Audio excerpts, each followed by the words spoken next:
यदहकू कलीलन वलियबकू कसीरा। अल्लाह अकबर। इरशाद फरमाया कि थोड़ा हंसा करो, ज्यादा रोया करो।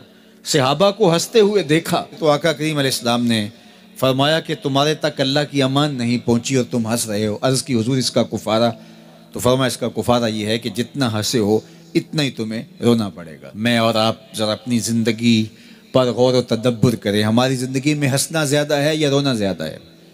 सवेर से लेकर शाम तक कह कहे ज़्यादा हैं, ठट्ठे ज़्यादा हैं, मजाक ज़्यादा हैं, लतीफ़े ज़्यादा हैं या इबरतें ज़्यादा हैं? तफक्कुर ज़्यादा है, तदब्बुर ज़्यादा है, सोच विचार ज़्यादा है, याद इलाही में तड़पना ज़्यादा है, आंखों से याद खुदा में बहने वाले आंसू ज़्यादा हैं या गफलत से फूटते हुए कह कहे ज़्यादा है? मुझे और आपको अपनी ज़िंदगी का ज़रूर मुहासबा करना चाहिए। ठट्ठों से, मजाक से हमारी मजलिसें भरपूर होती हैं। हम दिन में जितना हंसते हैं, क्या उसका 10वां हिस्सा भी हम तन्हाई में बैठ के अल्लाह की याद में रोते हैं? अगर ऐसा है तो मुबारक हो, और अगर ऐसा नहीं है तो अल्लाह से आंसू मांगो, अल्लाह से दर्द मांगो, उसकी याद में रोना मांगो, उसके जिक्र में तड़पना मांगो, उसकी मोहब्बत में बेताबियां मांगो, आंसू मांगो, सिसकियां मांगो। तड़पने फड़कने की तौफीक दे, दिले मुर्तज़ा सोज़ सिद्दीक दे। उसके हुजूर अर्ज करो कि मालिक हमें तड़प दे, हमें सोजो गदाज दे, हमें कैफो सुरूर की दुनिया नसीब फरमा दे, हमारी आंखों को आंसुओं का जमाल अता कर दे।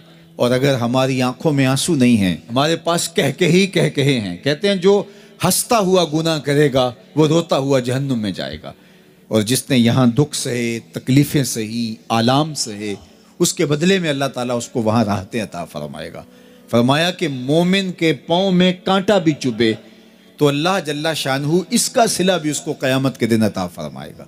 तो ये जो तफक्कुरात हैं, ये जो दुख आते हैं, ये जो तकलीफ़ें आती हैं, मसाइब आते हैं, मुश्किलात आती हैं, अज़ियतें हमें पहुँचती हैं, तो इस पर सब्र करना चाहिए और अल्लाह का शुक्र अदा करना चाहिए कि हम इन मसाइब से गुज़र रहे हैं, इन मुश्किलों से गुज़र रहे हैं।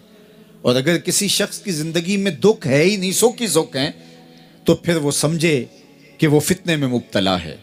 इसलिए ज़िंदगी के अंदर ये आने वाली तकलीफ़ें, ज़िंदगी में मिलने वाले दुख, अज़ियतें, ये अल्लाह ताला की तरफ से हमारे ऊपर एक इनाम है, और अल्लाह ताला जल्ला शानहू उसके बदले में हमें आखिरत में सिला अता फरमाने वाला है। तो फरमाया व रजुलन ज़करल्लाह खालियन फ़फ़ादत ऐनाहु, वो शख्स जिसने तन्हाई में बैठ के अल्लाह का जिक्र किया, अल्लाह को याद किया, और फिर क्या हुआ? फरमाया उसकी आंखों से आंसू टपकने लगे। तो मेरे और आपके आका व मौला ने फरमाया क़यामत के दिन जब कोई साया नहीं होगा, याद इलाही में रोने वाले को अल्लाह अपने अर्श का ठंडा साया अता फरमा देगा। तो ये रोना बहुत बड़ी दौलत है, ये बहुत बड़ी सआदत है। किसी की 30 साल, किसी की 40 बरस, किसी की 50 साल, किसी की 60 साल ज़िंदगी यहाँ मौजूद लोगों में से किसी की इससे भी ज़्यादा और किसी की कम। इस आयत करीमा को ज़रा अपने ऊपर वारद करें तो अल्लाह हमें नसीब कर दे कि हमारे दिल तेरे खौफ से कांप उठे और तेरी खशियत से हमारे दिल लर्ज़ उठें, और कुरान के साथ हमारा रब्त मजबूत और मुस्तहकम हो जाए, और हम ये इकरार करते हुए तेरे हुजूर हाजिर हो जाएं, मालिक वो वक्त आ गया है कि हमारे दिल तेरी याद से, तेरी मोहब्बत से, तेरे प्यार से माला माल हो गए, और अपनी बाकी ज़िंदगी हम तेरे प्यार में, तेरी मोहब्बत में और तेरी याद में बसर करेंगे।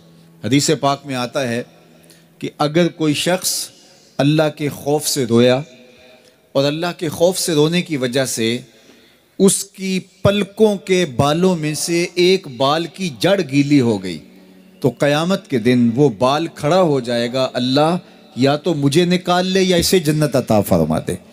तो अल्लाह जल्ला शानुहु उस बाल को तो आंख से नहीं नोचेगा, बल्कि उस शख्स को अल्लाह जन्नत अता फरमा देगा। अल्लाह अकबर।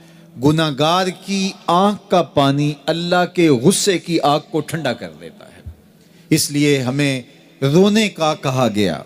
हज़रत फ़ुज़ैल बिन अयाज़ बहुत बड़े बुजुर्ग गुजरे। जवानी का ज़माना था तो एक खातून से आशनाई हो गई, मोहब्बत का रब्त कायम हो गया। तो ज़ाहिर जवानी मस्तानी होती है और जुनून का एक शोबा कहा गया है जवानी को, और फिर दिल में इस तरह के रुझान पैदा हो जाएं तो फिर वो जुनून कई गुना बढ़ जाता है। तो उसके साथ वक्त तय किया और उसके मिलने के लिए बेताबी के साथ उन घड़ियों का, उन लम्हों का इंतजार करने लगे। खैर जब वो वक्त आया तो उसके घर की तरफ चले और उसके घर की दीवार फलांगने लगे थे कि साथ वाले मकान से किसी कारी कुरान की तिलावत की आवाज कानों में पड़ी। और वो पढ़ क्या रहा था, अलम यान लिल्लज़ीना आमनू अन तख़शअ क़ुलूबुहुम लिज़िक्रिल्लाह वमा नज़ल मिनल हक़। क्या अहले ईमान पे वो वक्त नहीं आया कि उनके दिल अल्लाह के जिक्र, अल्लाह की याद, उसकी मोहब्बत में तड़प उठें और वो खौफ खुदा में मुब्तला हो, और जो नाजिल हुआ कुरान, उस कुरान की मोहब्बत में उसके दिल में खशियत पैदा हो। बस ये कानों में पड़ने की देर थी कि दोबारा गली में छलांग लगाई और कहा मेरे ऊपर वो वक्त आ गया है। और जंगलों को रोते हुए निकले और हजरत फुज़ैल बिन अय्याज़ फिर वलियों के इमाम करार पाए। इस आयत ने उनकी जिंदगी बदल दी।